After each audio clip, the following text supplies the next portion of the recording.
Hi guys, good morning. So for today, we will be unboxing Travis Scott Jordan 1 Low.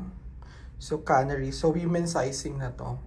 So yung women's sizing nila up to 16 ang nirelease nila sa raffle. So this one, Titan released siya. So shout out to Kim.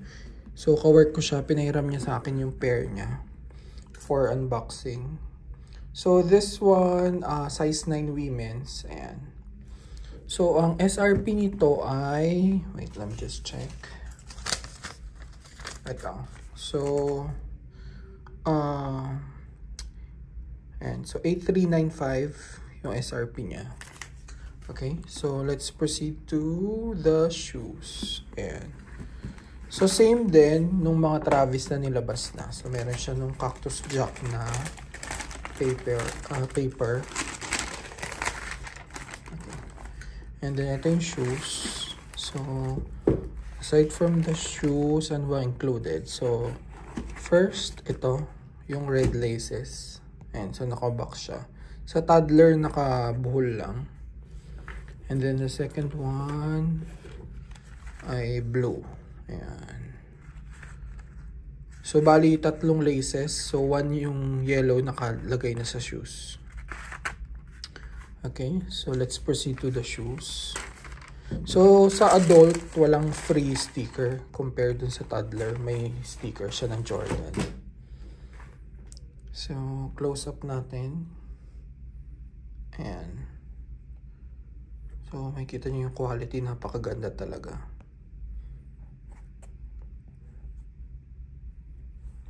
And then, yung Cactus logo sa likod. Ay, yung Travis Scott. And then, ito. So, yung Cactus Jack na logo here. Ayan.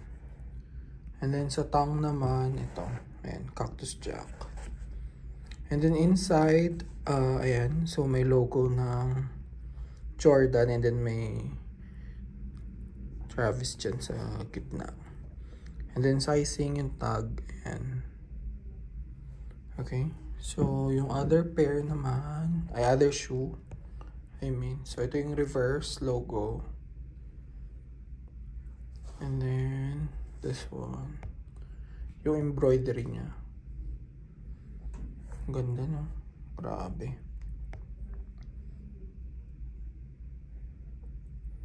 And same din ng tongue.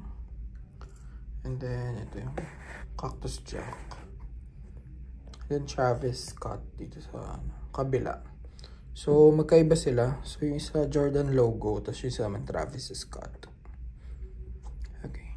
So, yun lang guys. So, thank you again, Kim, for lending the pair para ma-review natin.